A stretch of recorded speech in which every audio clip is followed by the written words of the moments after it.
자, 그러면 이제 오늘은 사무엘상 서론을 좀 하고 그리고 사무엘상 1장을 살펴보려고 합니다. 제목은 사무엘의 탄생, 부제로는 왕의 길 예비자입니다. 그러니까 왕의 길 예비자인 사무엘의 탄생, 이게 제목이에요. 사무엘상은 우리가 지난번에 사무엘상, 사무엘하, 그리고 열왕기상, 열왕기하 이렇게 좀 살펴봤죠. 하지만 이제 1장부터 들어가기 때문에 간략하게 서론을 말씀드리고 1장을 들어가도록 하겠습니다. 저자는 사무엘인데 더 정확하게 말하면 사무엘이 쓴 글, 그리고 사무엘이 죽고 나서는 나단이나 갓이라고 하는 선지자들의 글, 이것을 종합해서 기록을 남겨놓은 어떤 사람이 쓴 거다. 자, 그러니까 쓴 사람은 사실 사무엘이나 갓이나 나단인데 이걸 종합해서 남겨두었다. 이렇게 보시면 되겠습니다. 그럼 언제 기록이 되었느냐? 솔로몬이 죽고 나서 분열왕국 직후에 쓰여지기 시작을 해서 아무리 못해도 사마리아가 함락되기 전까지, 그러니까 북이스라엘이 멸망되기 전에 이것이 기록되었다. 쉽게 말해서 솔로몬 죽고 나서 분열 왕국 될 때 그때쯤 작성되었다. 이렇게 생각하시면 됩니다.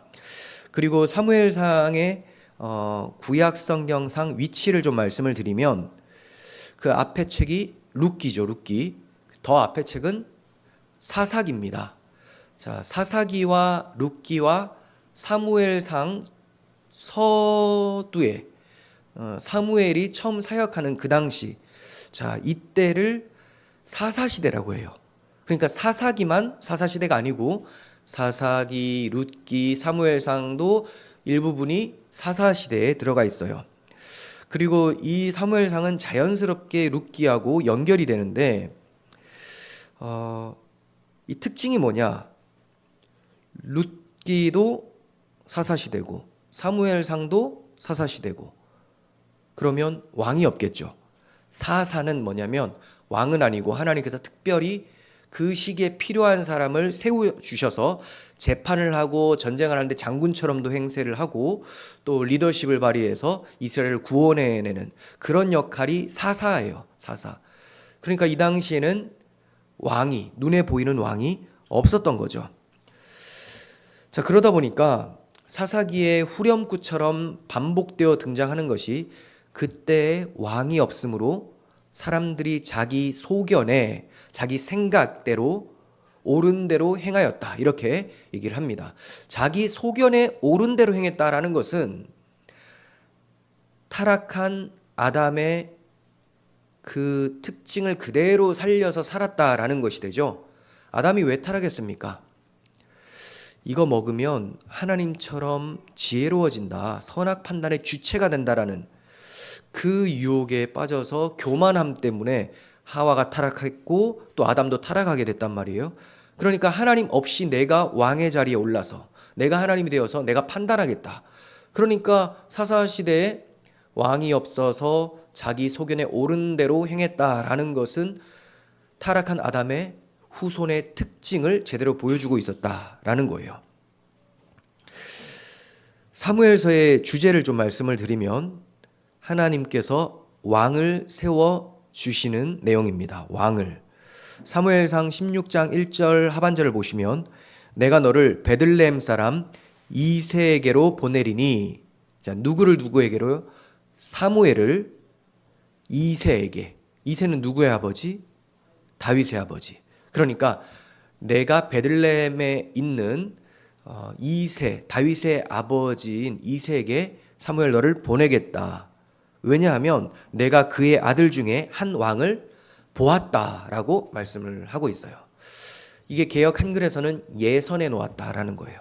예선, 미리 선택했다라는 거죠. 보았다라는 것은 하나님이 보시고 택하셨다라는 것을 나타냅니다.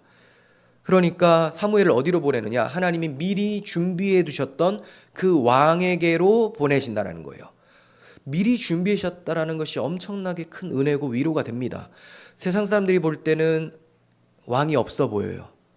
그리고 우리가 이제 어디로 가야 될지, 어떤 리더십에 순응해야 될지도 모르고 있는 혼란 가운데서도 하나님은 자기를 대리할 왕을 준비하고 계셨다라는 거예요. 그러니까 우리 눈에는 아무것도 안 보일 수 있습니다. 하지만 하나님은 수면 위에 드러나지 않아도 수면 아래에서 하나님께서는 계속해서 일을 하고 계신다. 지금도 마찬가지예요. 악한 정권을 잡던 어떤 악한 사람들이 기독교를 박해하던 하나님은 계속해서 자기 일들을 선하게 이루어가고 계신다라는 사실이죠. 자, 그리고 룻기는 사사기와 사무엘상을 연결하는 연골과 같은 역할을 합니다. 사사기, 사무엘상 중간에 탁 껴 있잖아요. 연골이 빠지면 연결은 되긴 하지만 굉장히 삐그덕삐그덕거리고 통증이 있잖아요. 이와 같이 이해하기가 좀 어려워진다는 거예요. 그래서 룻기를 중간에 탁 넣어 주셨어요. 룻기는 보아스와 룻의 아들 오벳, 이 오벳이 이새를 낳고 이새는 다윗을 낳았더라 하고 끝마칩니다. 룻기의 마침이 보아스의 아들 오벳으로 마치는 것이 아니라 다윗으로 마친다는 거예요. 우리가 볼 때 보아스하고 룻의 이야기가 전체를 다 장식하잖아요. 그러면 정말 중요한 것은 거기서 태어나는 아들 오벳이어야 될 텐데 하나님은 그것이 아니라 오벳은 이새를 낳고 이새는 다윗을 낳았더라 라고 족보를 말씀해 주시면서 마치신다라는 거예요. 그러니까 하나님께서는 룻기를 통해서도 미리 하나님이 왕을 예선해 놓으셨다라는 것을 가르쳐주고 계시는 거죠. 그러므로 룻기의 주인공은 룻도 아니고 보아스도 아니고 하나님이 준비해 놓으신 다윗이에요. 하지만 더 궁극적으로 주인공은 누구냐? 다윗이 예표하고 있었던 메시아, 다윗이 보여준 진짜 왕의 실체, 메시아 예수 그리스도가 궁극적 주인공이십니다. 그래서 룻기에 보면 다윗으로 마치긴 하지만 시작을 어디서부터 하냐면 베레스부터 시작을 해요. 룻기의 족보에. 근데 베레스는 누구의 아들이냐? 유다의 아들이에요. 그래서 유다에게서 아들을 낳아준 다말처럼 이런 표현들이 나와요. 룻기의 끝에는. 그러니까 유다를 강조하고 베레스, 헤스론, 람, 아비나답, 나손, 살몬, 보아스, 오벳, 이새, 다윗 이렇게 맞추고 있어요. 그러니까 유다와 다윗, 이게 뭐냐? 유다 지파 다윗의 자손으로 오실 예수 그리스도를 계시하고 있는다는 거죠. 네.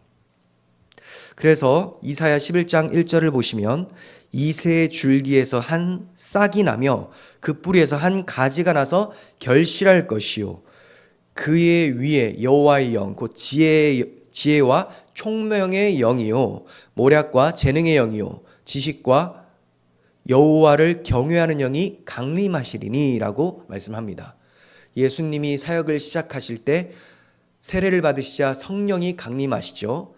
예수 그리스도는 하나님의 지혜이십니다.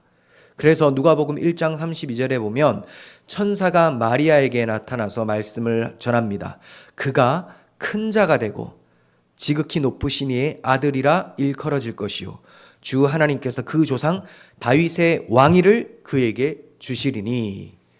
네, 천사가 마리아에게 네가 낳을 그 아들은 하나님의 아들이라고 일컬어질 것이다. 그가 바로 다윗의 왕위를 이어갈 자다라고 말씀을 해주고 있는 거예요. 그러니까 룻기부터 하나님은 다윗 왕을 예선해 놓으셨고 더 멀리는 다윗이 가리키고 있었던 실체, 하나님의 아들 예수 그리스도가 참된 왕이심을 준비하고 계셨던 거예요. 자, 그러면 이 왕이 등장하기 전에 하나님께서는 보편적인 문화적인 것과 마찬가지로 신하를 먼저 보내주십니다. 자, 왕이 행차를 하는데 왕이 아무도 없이 그냥 나가진 않겠죠. 항상 왕이 행차여 비키시오 하잖아요. 그럼 다 비킵니다. 이와 같이 왕이 등장하기 전에, 다윗이 등장하기 전에 먼저 다윗의 길을 예비하는 자로 사무엘을 등장시켜 주시고 계시는 거예요. 왕이 없던 시대에 사무엘을 잉태한 한나의 기도를 보면 사무엘이 왕 예비자임이 잘 드러나고 있습니다. 사무엘상 2장 10절을 보시면 여호와를 대적하는 자는 산산이 깨어질 것이라. 하늘에서 우레로 그들을 치시리로다. 여호와께서 땅끝까지 심판을 내리시고 자기 왕에게 힘을 주시며 자기의 기름 부음 받은 자의 뿔을 높이시리로다. 자, 지금 사무엘을 낳고 나서 너무 감격하고 감사한 나머지 하나님께 기도를 하는데 당시에 이스라엘의 왕이 없잖아요. 그런데 지금 어떻게 기도를 합니까? 자기 왕에게 힘을 주시며 자기의 기름 부음을 받은 자의 뿔을 높이실 것이다 라고 말씀을 하고 있죠. 기도를 그렇게 하고 있어요. 그러니까 사무엘, 자기 아들이 태어난 것은 앞으로 하나님께서 왕을 세우실 것도 그가 알았던 것이고, 그 왕을 예비하는 길을 닦는 자로서 사무엘을 사용하실 거라는 것도 한나가 알고 있었던 것이죠. 자, 이렇게 사무엘은 왕의 길 예비자로 준비가 되고 있었던 거예요. 자, 그러면 1장 내용을 제가 간략하게 좀 정리를 하면서 중간중간에 주석을 달고 설명을 해드리도록 하겠습니다. 먼저 1절에서 3절의 내용을 좀 말씀을 드릴게요. 에브라임 산지 라마다임 소빔에 에브라임 사람 엘가나라고 하는 사람이 있었어요. 라마다임 소빔은 앞으로 라마로 축약해서 지칭이 돼요. 그래서 사무엘이 라마에 있는 자기 집으로 돌아갔다, 이런 표현이 나오거든요. 이것은 그 아버지 라마다임 소빔, 엘가나가 라마다임 소빔에 살았던 것인데 사무엘도 이제 거기에 산다라는 거예요. 근데 라마라고만 지칭을 합니다. 그래서 사무엘의 주 활동지가 라마가 돼요. 엘가나의 족보를 이어서 기록해주고 있는데 아내 한나와 브닌나가 있었다고 해요. 엘가나에게 두 아내가 있었죠. 아마도 한나가 아들을 낳지 못하자 이 족보를 이어가기 위해서 브닌나를 맞이한 것으로 생각이 됩니다. 이 엘가나가 당시 언약궤가 있는 실로에 나아가서 매년 여호와께 예배하며 제사를 드렸어요. 그때 대제사장은 엘리였고요. 그의 두 아들 홈니와 비느하스도 실로 성막에서 제사장 직분을 감당을 하고 있었어요. 하지만 아주 엉망진창으로 감당을 하고 있었던 행실이 불량스러운 사람들이었습니다. 이렇게 엘가나가 성소에 올라가서 제사 제물을 드린 후에 사람도 음식을 나누어 먹을 수 있는 화목 제물을 이제 식구들에게 나누어 주면서 먹기 시작합니다. 자, 그때 한나를 너무나 사랑했고 또 한나가 자식이 없었기 때문에 치근한 마음이 있는 거예요. 그래서 한나에게는 2배의 몫을 주었다. 네, 사실 원어적으로는 2배가 아니라 좋은 것을 주었다. 네, 원래 코, 얼굴 뭐 이런 뜻이더라고요. 이게 왜 2배인지는 모르겠는데 아무튼 굉장히 중요한 부위를 한나에게 주었다라는 거죠. 그러면 브닌나 입장에서는 화가 나겠죠. 아니, 아들은 내가 낳아줬는데 왜 저 한나에게 저렇게 맛있는 걸 주고 더 좋은 걸 주는가 하면서 열받을 거 아니에요. 자, 그래서 브닌나가 괴롭힙니다. 자식도 못 낳으면서 으이구 하면서 그렇게 열받게 해요. 그런데 자식을 못 낳는 것이 여호와께서 한나에게 임신하지 못하게 한 것이라고 2번이나 기록을 하고 있어요. 자, 그러다 보니까 브닌나는 한나를 괴롭히고 또 엘가나 남편 입장에서는 한나가 너무 딱해서 위로를 하는 말을 자주 합니다. 자, 어떻게 위로하느냐? 왜 아무것도 먹지 않습니까? 좀 뭐라도 먹고 좀 정신 좀 차리지 왜 이렇게 슬퍼합니까? 내가 10명의 아들보다 더 낫지 않습니까? 이렇게 아주 그 시대의 로맨티스트처럼 얘기를 하지만 하나도 위로가 안 되었겠죠. 뭐 아들이 없는데 뭐 10아들보다 낫지 아니하냐 하면 낫지 않아 이렇게 했을 거라고 이제 짐작이 됩니다. 어떻게 위로가 될까요? 위로가 안 되죠. 한나는 음식을 먹을 수 없을 정도로 괴로워서 성전에 나아가서 통곡하며 기도를 해요. 자녀를 주시면 그 자녀를 하나님께 드리겠다고 서원 기도를 합니다. 그리고 그 아들을 머리에 삭도를 대지 않는 나실인으로서 하나님께 온전히 평생 바치겠습니다. 이렇게 얘기를 하고 있어요. 자, 이렇게 서원 기도를 드리는데 그 기도가 얼마나 간절하고 애통하며 기도를 했는지, 너무 간절하면 크게 소리를 낼 수도 있겠지만 또 어떤 면에서는 소리가 안 나오기도 하죠. 하면서 막 이렇게 막 기도를 하는 거예요. 그러니까 대제사장 엘리 입장에서 딱 보니까 뭐 소리도 안 나오고 뭐 중얼중얼 하는 것 같아요. 그래서 이 대제사장이 상태가 별로 안 좋거든요. 나이도 많고 영적으로 둔감해요. 그래서 아이고 이 여자야, 이 성전에 와서 왜 이렇게 성막에 와서 술 취하면서 주저리 떠들고 있느냐, 이렇게 막 혼을 냅니다. 그러니까 이 한나가 아닙니다. 저는 지금 술을 마신 게 아니에요. 너무 마음이 아파서 하나님께 애통하며 기도를 하고 있었던 것입니다. 이렇게 얘기를 합니다. 그러자 이제 엘리가 좀 민망한 거죠. 그래? 아유, 하나님께서 너의 기도를 들어서 축복을 해주실 거야. 하면서 이렇게 한마디 하니까 또 신실한 한나가 네, 당신이 그렇게 축복한 대로 제가 될 줄 믿습니다 하면서 돌아갑니다. 얼마나 간절했으면 그 대제사장답지도 않은, 기도하는 건지 술 취한 건지 알지도 못하는 이런 사람의 말도 냉큼 받아서 그렇게 되기를 원합니다 하고 믿고 돌아갔어요. 그들이 예배를 마치고 라마 자기 집으로 돌아갑니다. 엘가나가 한나와 동침을 하는데 여호와께서 그를 생각하심으로 그가 임신하게 됩니다.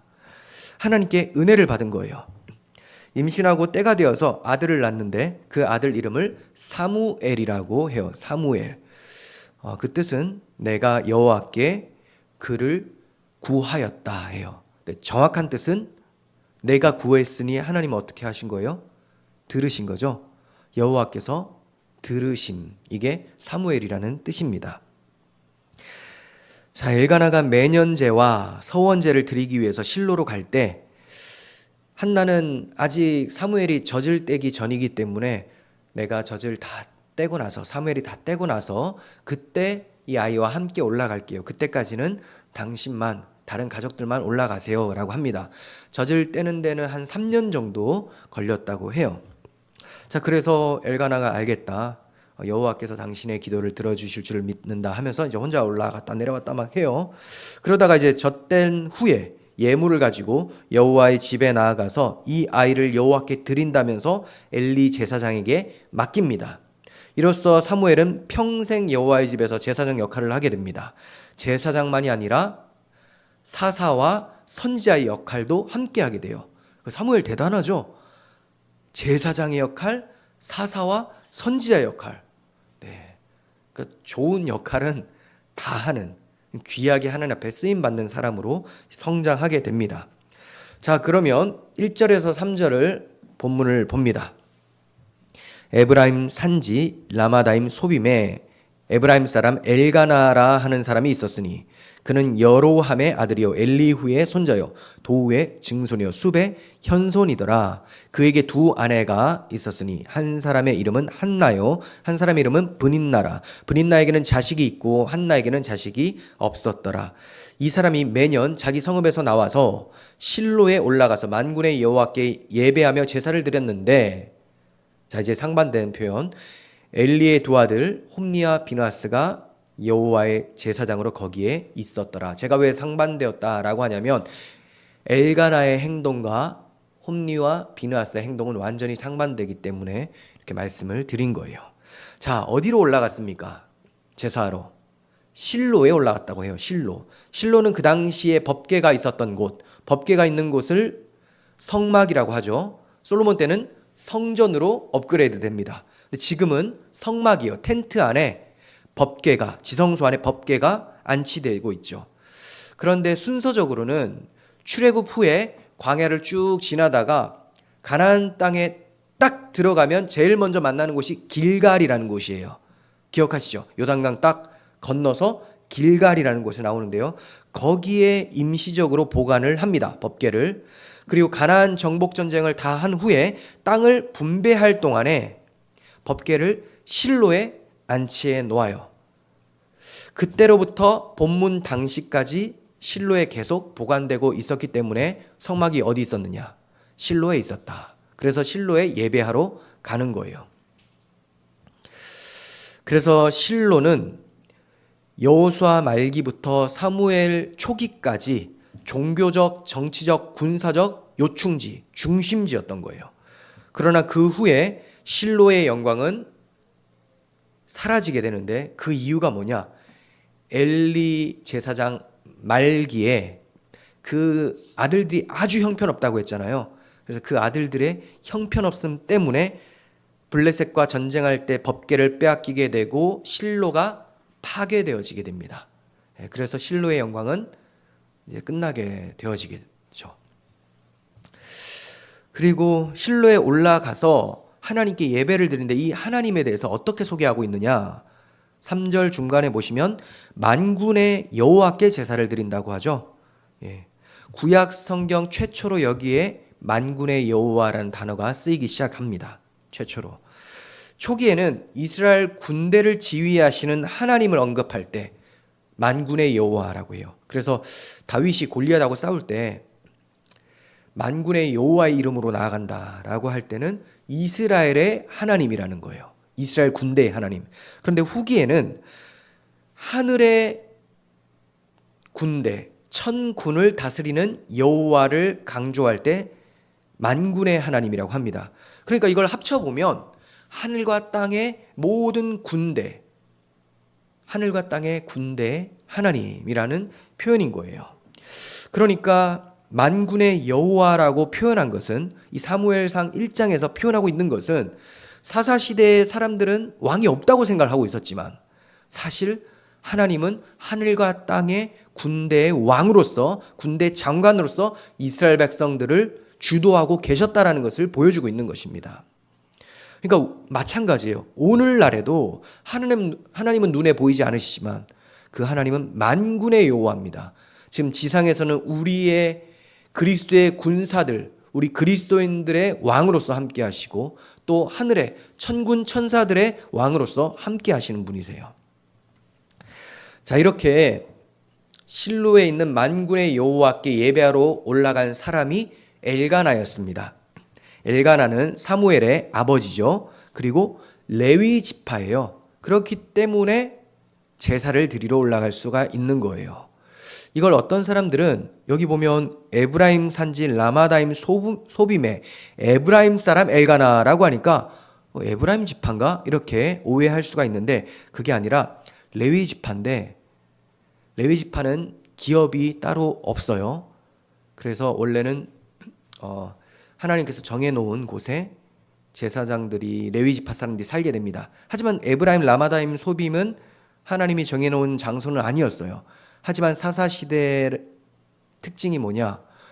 아주 예배가 다 무너지고 메시아 언약이 망가졌기 때문에 잊어버렸기 때문에 이제 제사장들이나 레위 지파들이 딱히 자기가 그곳에 있어서 11조를 받아서 생활할 수 있는 상태가 아니게 되었습니다. 그래서 어디든지 돌아다니면서 그렇게 자기 생계를 스스로 유지해야 되는 그런 상황이 펼쳐졌어요. 그래서 사사기 말기에 보면 정말 레위 지파 사람이 이제 미가라는 한 사람의 집에서 제사장 노릇도 하고 막 왔다 갔다 한단 말이에요. 이런 모습이 바로 사사시대의 암흑기라는 것을 보여주고 있어요. 그러니까 엘가나는 레위 지파 사람입니다. 그리고 아마도 에브라임 산지 라마다임 소빔에 정착해서 그렇게 살고 있었던 것으로 보여져요. 이 엘가나는 경건한 사람이에요. 그래서 왕이 없어서 소견에 옳은 대로 행했었던 사사시대에도 참된 왕이신 하나님께 매년 예배하러 성막에 있는 실로에 올라갔었던 그런 경건함을 보여주었습니다. 마치 그리스도께서 탄생하시기 전에 늘 그리스도를 기다리며 하나님의 위로를 기다렸었던 시므온과 같은 사람이라고 할 수가 있어요. 지금 엘가나는 왕을 기다리면서 예배를 하고 있는 사람이죠. 마찬가지로 신약시대 시므온은 왕이신 그리스도께서 탄생하실 것을 기다리면서 하나님께 예배하는 사람이었어요. 그래서 누가복음 2장 25절에는 시몬을 이렇게 소개하고 있습니다. 예루살렘에 시몬이라고 하는 사람이 있으니 이 사람은 의롭고 경건하여 이스라엘의 위로를 기다리던 자라. 성령이 그 위에 계시더라. 이 두 사람 엘가나하고 기드온의 공통점은 하나님의 약속을 굳게 믿고 기다리고 있었다라는 거예요. 기다린다는 것은 뭔가 약속을 했기 때문에 기다린다는 거죠. 언약 중심의 삶을 살고 있었던 사람이에요. 그래서 경건함이라는 것은 겉으로만 착한 척하는 그런 것이 아니라 하나님의 약속을 믿고 그 약속대로 기다리는 사람, 이 사람을 경건한 사람이라고 해요. 오늘날 기독교인은 경건한 사람입니다. 그게 뭐냐? 하나님의 복음의 약속대로 주님께서 다시 오신다고 하셨으니 다시 오실 주님을 기다리면서 경건하게 살아가는 사람들이죠. 우리도 그렇게 살아가야 되는 거예요. 그런데 왜 오늘날 기독교인이 그런 모습을 보이지 않습니까? 복음을 설교하지 않기 때문에, 하나님 약속을 설교하지 않으니, 착하게 사십시오, 착하게 살면 복 받습니다, 이런 것만 하니까 어떻게든 복을 받기 위해서 착하게 외식적으로 살고요, 어떻게든 복을 받기 위해서 헌금도 거래식으로 내게 되고, 하나님의 복음, 하나님의 약속을 설교하면 마음이 뜨거워지고 그 약속을 믿고 기다리는 경건한 그리스도인들이 나타나게 마련입니다. 자, 그리고 엘가나와 대조되는 제사장들이 등장하는데, 대제사장으로 엘리, 그의 두 아들 홈니와 비느하스가 있습니다.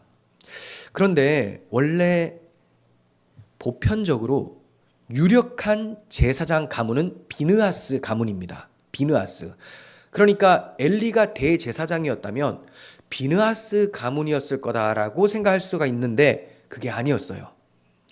엘리는 이다말의 후손이었습니다. 자, 그런데도 이 혼란스러운 사사시대 말기에 대제사장과 사사직을 겸하여서 섬기고 있었다면 이 사람 자체에 뭔가 굉장히 탁월함이 있었다는 거죠. 그게 뭐냐? 경건함은 절대 아니에요. 그럼 뭐가 탁월했을까요? 종교적 수완이, 정치적 수완이 뛰어났다, 이 정도로 볼 수 있을 것 같아요. 사람들 유대관계 좋고 사람들한테 인기 끌 수 있는 그런 모습을 갖추고 있었던 것으로 보여집니다. 하지만 그렇게 정치적 수완은 좋았는데 자녀 교육에는 완전히 실패한 사람이었어요. 그의 두 아들 홈니와 비느하스는 제사장직에 부적격한 불량한 사람이었습니다. 결국 엘리는 방탕한 두 아들로 인해서 불운한 최후를 맞이하게 돼요. 불운한 최후를 맞이하게 되는데, 블레셋과 전쟁에서 법궤를 빼앗기게 되죠. 그 소식을 듣고 깜짝 놀라서 하다가 이제 의자에서 넘어져서 목이 부러져 죽습니다. 근데 그렇게 된 까닭도 그가 비대한 까닭이다, 뚱뚱해서 그렇다, 이렇게 얘기해요. 몸집이 뚱뚱하다, 뭐 연세도 많긴 했지만 계속 먹기만 했다. 그리고 또 이게 암시하는 것은, 시사하는 것은 영적으로도 굉장히 우둔했다라는 것을 그가 비대한 까닭이다, 이렇게 표현하는 것으로 볼 수가 있습니다. 엘가나는 정반대죠. 경건했고 또 사무엘을 하나님께서는 준비시켜 주고 계셨어요. 이렇게 아주 형편없는 제사장들은 몰락하게 되고 하나님은 경건한 사무엘을 준비하고 계셨다. 이 사무엘상 1장은 누가복음 1장과 대칭 구도를 이루고 있어요. 굉장히 비슷합니다. 사무엘과 대칭 구도를 이루는 사람이 누굴까요? 세례 요한이에요. 세례 요한 맞습니다. 공통점이 둘 다 나실인이에요. 나실인은 하나님께 헌신된 사람입니다. 특별히, 그래서 굳이 레위지파 제사장이 아닐지라도 내가 하나님 앞에 헌신합니다라고 하면 그는 성막에서 봉사할 수 있는 이런 기회가 주어지게 돼요. 삼손도 나실인이었죠. 세례 요한도 나실인, 사무엘도 나실인이었어요. 그리고 레위지파 사람이었습니다. 그냥 나실인이 아니라 레위지파, 그리고 선지자직도 함께 감당을 했어요. 그래서 구약시대 마지막 제사장이자 선지자는 세례 요한이에요.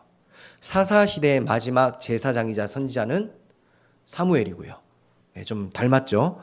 그리고 사무엘의 어머니 한나랑 세례 요한의 어머니 엘리사벳이 굉장히 비슷합니다. 공통점이 뭐냐면 둘 다 임신하지 못하는 상황에 그 아들들을 임신을 하게 됩니다. 자, 이러한 모습, 여인이 임신하지 못하는 모습은 구약 이스라엘 백성들의 절망적인 상황을 불임으로 묘사를 하고 계시는 거예요. 하지만 하나님께서 임신하게 해주심으로 소망을 주시는 내용이 나오는 거예요. 소망. 그러면 우리는 이런 생각하게 되죠. 아니, 임신하는 것이 왜 소망입니까? 자, 누가 태어납니까? 사무엘이 태어나죠. 사무엘은 하나님의 마음에 합한 왕, 다윗 왕을 예비하는 사람으로 등장을 해요. 그래서 한나가 임신하는 것이 소망이 되고요. 또 세례 요한을 임신하는 엘리사벳이 왜 소망이 되느냐? 세례 요한도 진정한 왕이신 예수 그리스도의 길 예비자로 등장하는 것이기 때문에 소망이 되는 거예요. 세상은 지금 우리 그리스도인들을 통해서 소망을 봅니다. 우리는 누구를 예비하는 자입니까? 다시 오실 진정한 왕이신 예수 그리스도를 예비하는 사람. 그래서 그리스도인들의 입술에는 주 예수의 복음을 선포하고 예수님이 왕이심을 증거하게 되죠. 그래서 세상 사람들은 우리 그리스도인들을 보면서 소망을 갖게 되는 거예요. 물론 그 사람들은 택한 주의 백성이겠죠. 예비된 주의 백성. 그러니 복음 듣고 소망을 보겠죠. 그래서 예수님께서도 우리들에게 빛과 소금이라고 말씀을 해주신 거예요. 오늘날 사무엘이 없다고 해서, 세례 요한이 없다고 해서 기죽을 필요가 없습니다. 하나님께서는 여러분들을 그러한 자로, 길 예비자로 사용하고 계시는 것입니다. 그래서 베드로 사도는 너희는 택하신 족속이요 왕 같은 제사장이요 거룩한 나라요 그의 소유된 백성이니 이는 너희를 어두운 데서 불러내어 그의 기이한 빛에 들어가게 하신 이의 아름다운 덕을 선포하게 하려 하심이라. 이렇게 말씀을 합니다. 우리가 이전에 어두운 곳에 있었어요. 죄와 사망의 비참한 가운데 있었는데 주 예수의 복음을 듣고 우리가 그의 기이한 빛 가운데 나올 수 있게 되었습니다. 이렇게 우리를 기이한 빛 가운데 나오게 하신 그분의 아름다운 덕을 선포하게 하기 위해서 하나님은 우리를 제사장이요 거룩한 나라요 그의 소유된 백성으로 삼아 주신 거예요. 그러니 우리는 삶을 통해서 입을 열어서 주 예수의 복음을 전해야 되는 것입니다. 자, 5절에서 6절을 보시면 한나에게는 갑절을 주니 이는 그를 사랑함이라. 그러나 여호와께서 그에게 임신하지 못하게 하시니 여호와께서 그에게 임신하지 못하게 하심으로 그의 적수인 브닛나가 그를 심히 격분하게 하여 괴롭게 하더라. 여호와께서 임신하지 못하게 하였다라는 표현이 두 번이나 강조되어 나오고 있죠. 왜 두 번이나 강조하느냐? 하나님께서 가르쳐주고 싶은 바가 있으신 거예요.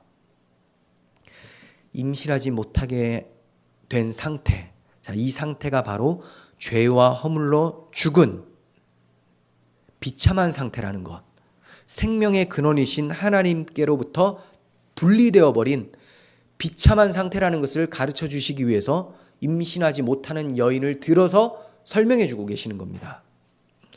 참된 생육과 번성은 오직 하나님 안에 있을 때만 가능합니다. 그런데 아담과 하와가 하나님 안에 있을 때에, 하나님과 함께 에덴 동산에 살 때에는 생육과 번성을 할 수 있는 복된 상태였다는 거죠. 그런데 그들이 죄를 범함으로써 하나님 면전에서, 하나님의 존전에서 추방당하게 됩니다. 그럼 이제 그때부터 어떻게 되느냐? 사람을 낳지만 그것이 불행의 시작이 계속됩니다. 서로 갈등이 있고 비참함의 연속이 등장을 하게 되는 거예요. 그러니까 하나님 밖에서는 소망이 없는 거예요. 물론 그 가운데서 하나님은 약속된 씨, 예수 그리스도께서 오실 통로를 준비시켜 주신 하나님의 신실함을 우리는 발견할 수 있지만, 하나님의 그 신실하심을 빼버린다면 그냥 인간 역사는 죄악의 역사, 비참함의 역사로 남게 됩니다. 자, 이렇게 하나님께서는 이 한나가 임신하지 못함을 통해서 그 당시 구약 이스라엘 백성들이 이렇게 죽은 자와 같다라는 것, 그리고 더 넓게는 하나님을 떠난 모든 인간들은 이런 비참한 상태다라는 것을 보여주고 계셨던 거예요. 자, 이렇게 비참한 상태에 있는 한나가 너무나 가엾고 또 그 한나를 사랑하기 때문에 엘가나가 한나에게 갑절을 주었습니다. 제사한 후에 화목 제물을 갑절로 주었어요. 하지만 사람이 갑절을 주어도 사람은 만족함을 누릴 수가 없어요. 만약에 만족함을 얻는다면 그것은 굉장히 일시적인 겁니다.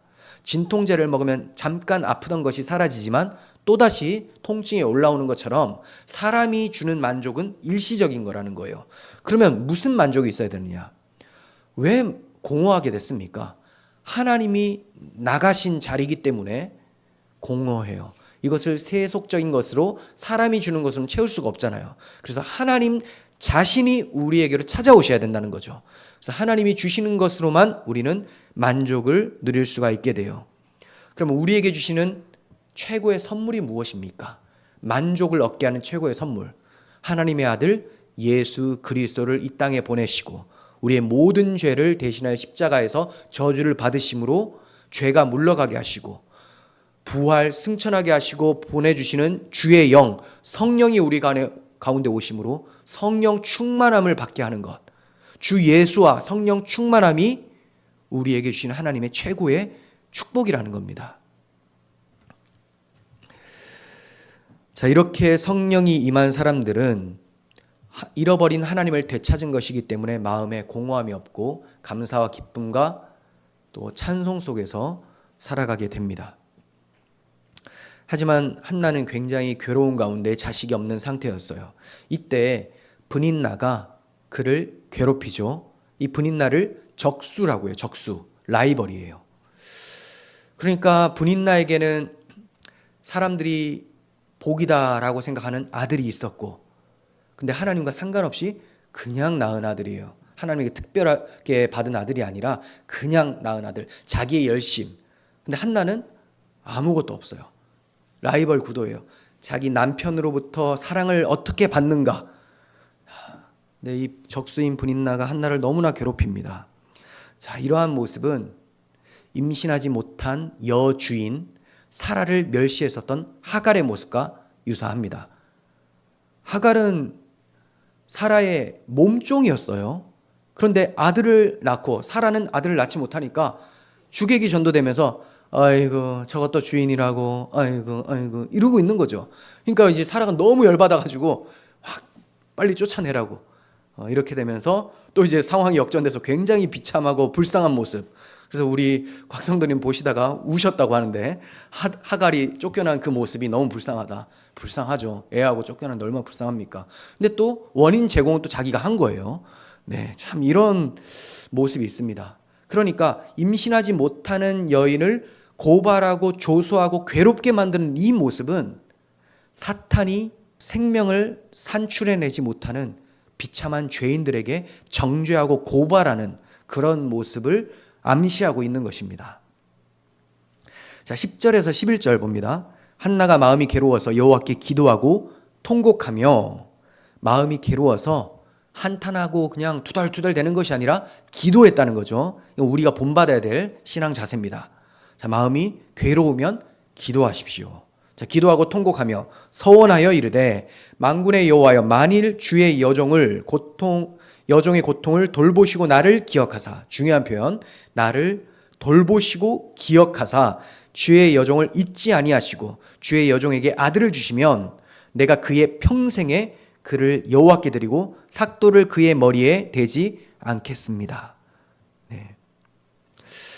한나가 마음이 괴로웠었던 이유는 표면적으로 보면 아들이 없어서죠.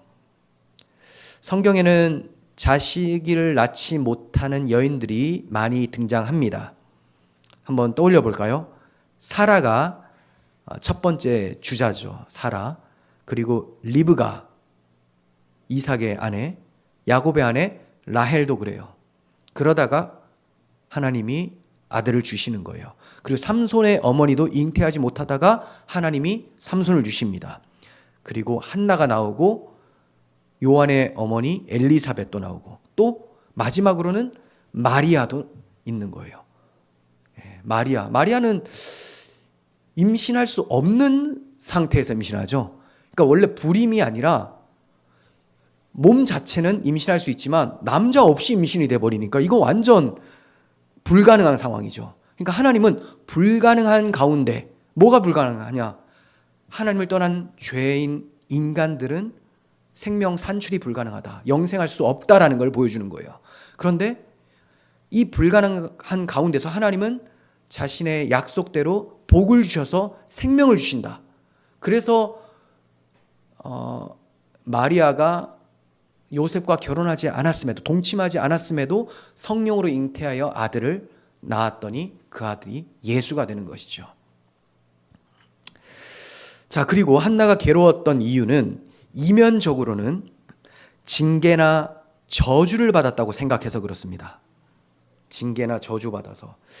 하나님께서 자식을 주셨다라는 것은 자신을 언약 백성으로 기억해 주시고 앞으로 그 언약을 계속 신실하게 자식을 통해서 이어가신다고 여기고 있었습니다. 이스라엘 백성들은. 그러니까 아들이 없다면 나는 버림받은 것이다. 하나님이 나를 언약 백성에서 제외를 시켰다. 내가 죽더라도 아들을 통해서 하나님은 언약을 이어가시는 분이신데 아들을 주지 않은 것은 너는 끝났어. 너는 언약 백성 아니야. 이렇게 인식을 하고 있었기 때문에 단순히 지금 오늘날에 자식이 없어서 좀 내가 허전하다. 다 자식이 있는데 나에게는 아이가 없네. 이 정도가 아니에요. 그냥 하나님 백성으로 제외되는 그런 비참함을 경험한다는 거죠. 그래서 굉장히 힘이 빠지고 고통 가운데 있었던 거예요. 은총을 입은 증거는 아들을 낳는 것이었습니다. 그래서 시편인가요? 잠언인가? 자식은 장사의 화살통이다 이래요. 예. 장수가 화살은 있는데 활은 있는데 화살이 없으면 싸움을 못 하잖아요. 많은 자식은 이 총알이라는 거죠. 총알. 그 정도로 복이라고 설명하는 건 왜 그러냐? 그 당시 하나님이 그와 함께 하신다는 증거로서 나타난 거예요. 근데 오늘날은 그거하고 상관없습니다. 예, 그거하고 상관없어요. 우리 지금 이스라엘 백성 아니지 않습니까? 구약 시대는 그리스도로 다 성취가 되었기 때문에 그런 상징적 의미는 이제 사라졌어요. 자, 그리고 구속사적으로는 모든 죄인은 하나님의 복을 받을 수 없는 상태를 불임으로 보여주신 거예요. 자, 이렇게 한나가 마음이 괴로워서 기도를 하고 있습니다. 마음이 괴로울 때 기도하고 있는 한나. 그러면서 한나가 기도할 때 여종의 고통을 돌보시고 나를 기억하여 주세요. 이렇게 말을 합니다. 기억해 달라고. 돌보시고 기억해 달라는 표현은 언약적 표현입니다. 단순히 넘길 게 아니에요. 하나님께서 언약 백성을 돌아보시고 기억하셨다. 이런 표현을 자주 사용해 주십니다. 출애굽기 2장 24절 보시면 이스라엘 백성들이 430년 동안 애굽에서 종살이를 하고 있었어요. 그래서 너무나 괴로워서 고통 중에 부르짖었는데 자, 어떻게 합니까? 하나님이 그들의 고통 소리를 들으시고 하나님이 아브라함과 이삭과 야곱에게 세운 그의 언약을 기억하사 하나님이 이스라엘 자손을 돌보셨고 하나님이 그들을 기억하셨더라. 예. 그러니까 기억하셨다라는 단어는 똑같은 히브리어 단어예요. 네. 언약적 표현이죠. 그러니까 한나가 지금 하나님 나를 기억해 주세요라는 것은 언약과 관련되어 있어요. 하나님 저 언약 백성으로 나를 기억하여 주시고 하나님이 그 언약의 복을 자식을 낳게 해서 아들로 계속 이어가게 해주세요. 그것이 나의 복입니다. 이렇게 기도를 하고 있죠. 은혜 베푸심을 아이를 낳지 못하는 여인에게 자녀를 주신다는 말씀으로 보여주고 계시는 거예요.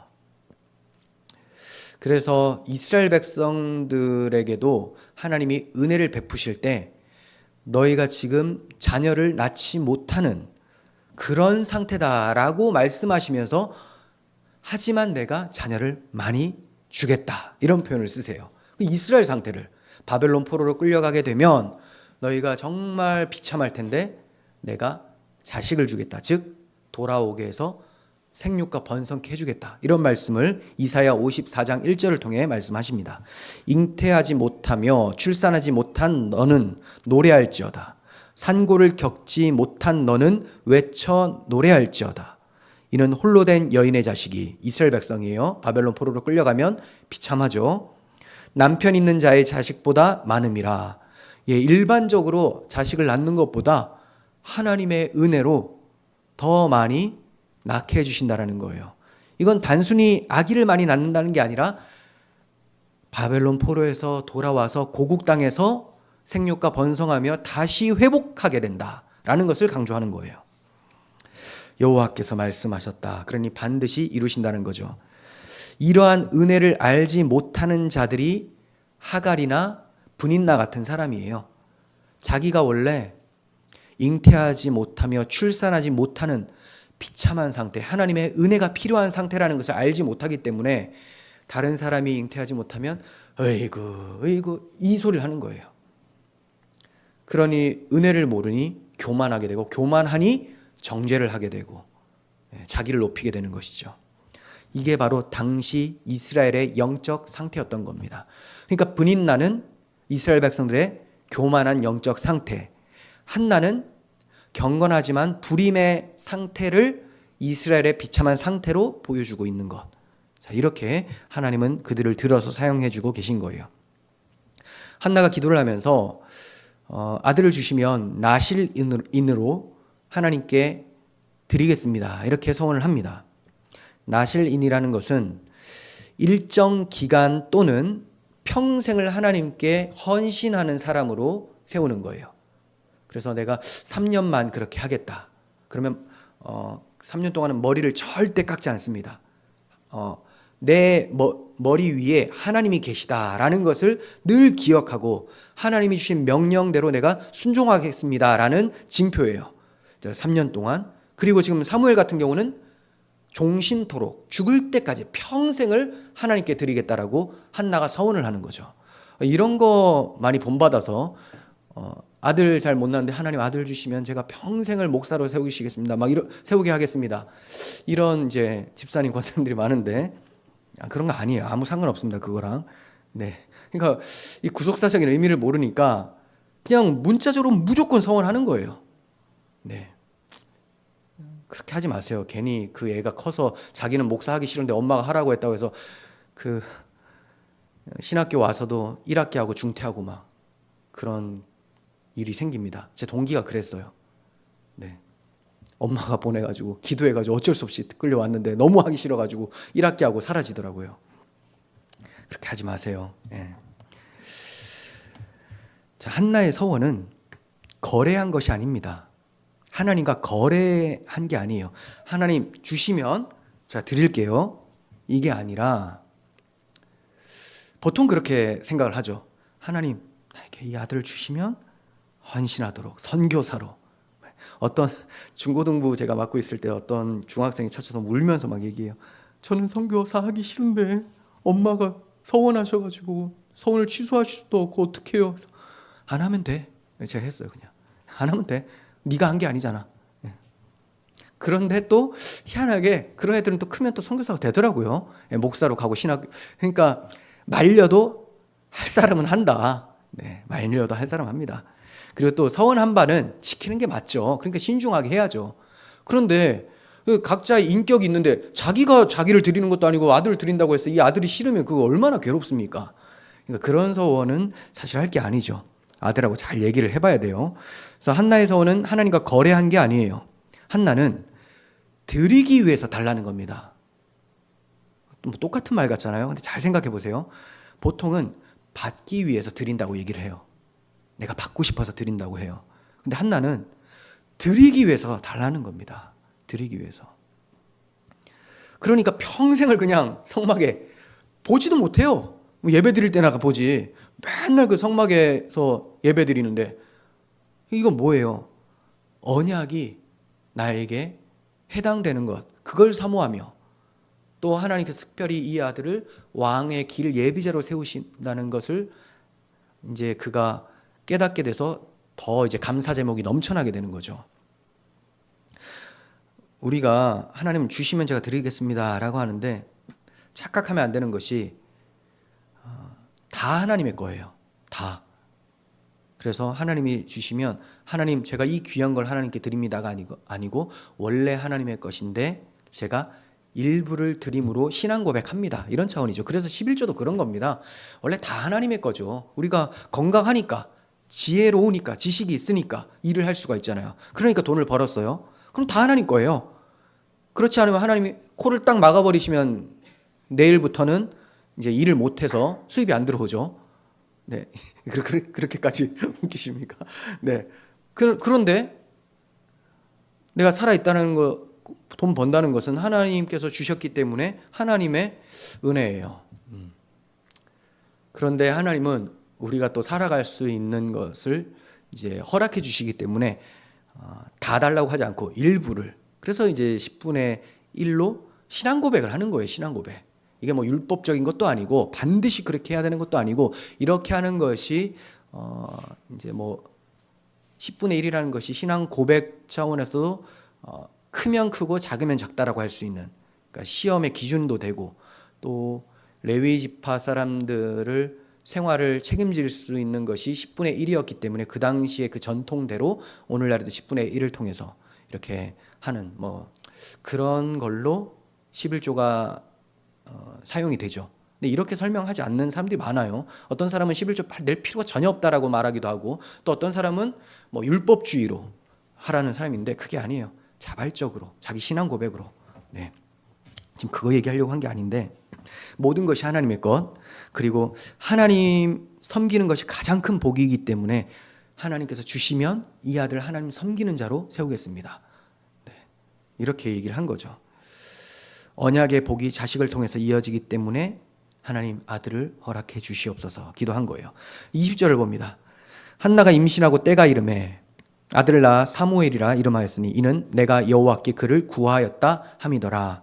사무엘이라고 했는데 앞서 말씀드렸다시피 하나님께서 들으셨다라는 뜻이에요. 하나님이 들으셨다. 하나님께서 한나의 기도를 들으시고 응답하셨음을 한나가 늘 기억하고 감사하기 위해서 그 이름을 지었다고 저는 보고 있습니다. 그러니까 이름을 부를 때마다 사무엘아 사무엘아 할 때마다 하나님이 나의 이 비천함을 돌아보시고 생각하시고 나의 기도를 들어주셔서 아들을 주셨구나, 나에게 언약을 베풀어 주셨구나. 그러면 이름 부를 때마다 감사 찬송이 나오죠. 이삭도 마찬가지입니다. 이삭 이름이 웃음이에요. 웃음. 이거는 사실 내년 이맘때 네가 아들을 낳을 것이다 라고 했을 때 사라도 피식, 아브라함도 피식 웃었단 말이에요. 야, 이름 이삭이라고 지어라 하나님이 말씀하셨어요. 그럼 뭐예요? 비웃었다라는 거죠. 이름 부를 때마다 어때요? 괴로워요. 내가 불신앙으로 하나님께 비웃었구나. 그렇지만 하나님은 기쁨의 웃음으로 바꾸어 주셨구나 하면서 또 양면적인 그 생각도 들게 되는 거죠. 그렇게 찬송이 나오는 거예요. 이름을 지을 때 그렇게 이제 좀 지으면 좋겠죠. 그래서 예담아 할 때 예수 그리스도 안에 담긴 아이, 예수 그리스도를 담은 아이, 예언아 하면 예수 그리스도의 헌신으로 예수 그리스도께 헌신된 아이 이렇게 지었고, 예봄이 예수 그리스도를 바라봄, 그리스도께서 바라봐 주심 이렇게 이제 지은 거예요. 늘 잊지 않으려고 하는데 그래도 있긴 해요. 네, 이렇게 이제 사무엘이라는 이름을 짓고 하나님의 은혜를 계속 생각하는 그런 한나의 경건함을 엿볼 수가 있습니다. 한나가 젖된 아기 사무엘을 데리고 실로에 올라가 여호와의 집에 나아가 엘리 제사장에게 말을 합니다. 27절 28절 봅니다. 이 아이를 위하여 내가 기도하였더니 내가 구하여 기도한 바를 여호와께서 내게 허락하신지라. 그러므로 나도 그를 여호와께 드리되 그의 평생을 여호와께 드리나이다 하고 그가 거기서 여호와께 경배하니라. 네, 여기서 그는 사실 굉장히 까다로워요. 어떤 사람들은 거기 있는 모든 사람들이 여호와께 경배했다, 복수형으로 보기도 하고, 원래는 단수거든요. 단수. 그래서 엘가나가 경배한 건가? 네, 성막에 올라가서 한 건가? 그리고 사무엘인가? 저는 사무엘로 봅니다. 물론 사무엘이 한 3살 4살 정도 어린아이예요. 그래서 사무엘 아닌 것 같아라고 생각하는 분들도 있는데, 저는 한 4살만 돼도 하나님 하면서 이렇게 부를 수가 있기 때문에 그도 같이 경배했다 이렇게 봅니다. 우리 예언이도 4살 때부터 예수님 뭐 이렇게 했거든요. 했을 것 같아요. 자, 사무엘을 태어나게 하시고 그를 제사장으로 삼으시는 하나님의 행하신 일은 너무나 놀랍습니다. 사사기 마지막이 그때 왕이 없으므로 라고 하고 마치는데, 룻기의 마지막은 보아스는 오벳을 낳고 오벳은 이새를 낳고 이새는 다윗을 낳으니라 이렇게 마칩니다. 그죠? 왕이 없었는데 다윗 왕을 준비해 두셨다라는 거예요. 그런데 원래 순리대로 하면 이새는 누구를 낳아야 될까요? 장자의 이름이 올라가야 되잖아요. 엘리압을 낳았더라라고 해야 돼요. 그런데 다윗이 마지막 막내거든요. 8째. 그런데 다윗을 낳았더라. 이것은 의도적이죠. 왕이 없었던 시대에 하나님은 왕을 준비하고 계셨다. 원래 보이지 않는 하나님이 진정한 왕이신데 그들이 보이지 않는 하나님을 섬기지 못하자 눈에 보이는 왕을 준비해 두심으로 그를 대리 통치자 삼아서 자기 백성을 인도하신다는 거죠. 마찬가지예요. 하나님 보이지 않으신 하나님이신데 성육신 하셔서 우리 눈에 보이시고 우리의 모든 죄를 지시고 구원을 성취해 주셨습니다. 그리고 그 예수 그리스도를 왕으로 삼아서 하나님은 우리를 통치하고 계시는 거예요. 이와 같이 다윗을 준비하고 계셨던 것입니다. 자, 이렇게 다윗을 낳았더라 하고 그런 후에 사무엘상에 들어와서는 왕의 길 예비자로 사무엘이 태어나게 되는 것입니다. 이것은 구원 계획을 이루어 가시는 하나님의 주권적인 사역이에요. 이 점이 한나의 기도를 통해서도 드러나요. 하나님의 주권적 사역. 사무엘상 2장 6절. 여호와는 죽이기도 하시고 살리기도 하시며 스올에 내리게도 하시고 거기서 올리게도 하시고 또 여호와는 가난하게도 하시고 부하기도 하시며 낮추기도 하시고 높이기도 하신다. 그러니까 생사화복, 빈부귀천이 다 하나님의 주권, 하나님의 섭리 가운데 있다는 것을 한 여인의 기도를 통해서 높이고 있는 것입니다.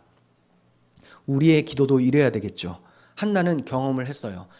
왕이 없던 때에 하나님의 왕의 길 예비자로 나에게 아들을 주시고 나에게 언약의 복을 주셨구나. 나는 불임이어서 아이를 낳을 수 없었는데 하나님은 주권적으로 나에게 아들을 주셔서 나와 및 이스라엘 백성들에게 소망을 주신 분이시다. 우리는 나에게는 아들이 없는데요. 나에게 뭐가 없는데요. 기적이 없는데요. 아니에요. 우리에게는 가장 큰 기적이 일어났습니다. 바로 하나님의 아들 예수 그리스도를 우리에게 주셨고 우리가 죽어있던 자였는데 그 복음을 듣고 살아나서 믿어 그분을 영접하여 주와 함께 연합되어 하나님 백성, 하나님의 자녀로 살게 된 거예요. 이보다 더 큰 기적이 어디 있습니까? 그러므로 우리는 한나의 기도처럼 하나님은 살리기도 죽이기도 하시고 스올에 내리기도 하시고 올리기도 하십니다. 이런 고백을 할 수 있어야 됩니다. 한나는 서원한 대로 그의 평생을 여호와께 드리겠습니다라고 고백을 합니다. 이제 막 젖된 아들 사무엘을 하나님께 드리고 돌아서는 어머니의 심정이 어떻겠습니까? 불안하고 아쉬움도 있고 보고 싶은 마음이 아주 클 수 있을 거예요. 하지만 보고 싶은 마음은 있어도 사실 불안감은 그의 경건한 믿음으로 해소할 수 있을 겁니다. 사무엘을 주신 하나님께서는 사무엘을 성장케도 하시고 또 사무엘을 인도하여 제사장으로 사사로 선지자로 삼아주실 것을 한나는 믿고 있었습니다. 그러나 하나님께 기도하면서 그 아들의 앞날을 바라보고 있었을 것입니다.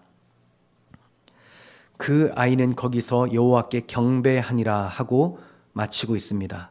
이것이 가장 가치 있는 삶이 아니겠습니까? 우리는 이렇게 지금도 경배하고 있습니다. 예배자로 살고 있어요. 오늘 수요 예배를 드리면서 그리고 내일 목요일부터 또 현장에 나아가서 또 가정에서 일터에서 하나님이 허락하신 곳에서 예배자로 그렇게 살아가시기를 소원합니다. 기도하겠습니다. 거룩하신 하나님, 왕이 없었을 때에 왕을 예선해 주시고 왕의 길 예비자로 사무엘을 허락해 주셨습니다. 하나님, 이렇게 하나님은 역사를 주관하시고 자기 백성을 잊어버리지 아니하시고 생각하사 기억하사 돌보시는 분이심을 믿습니다.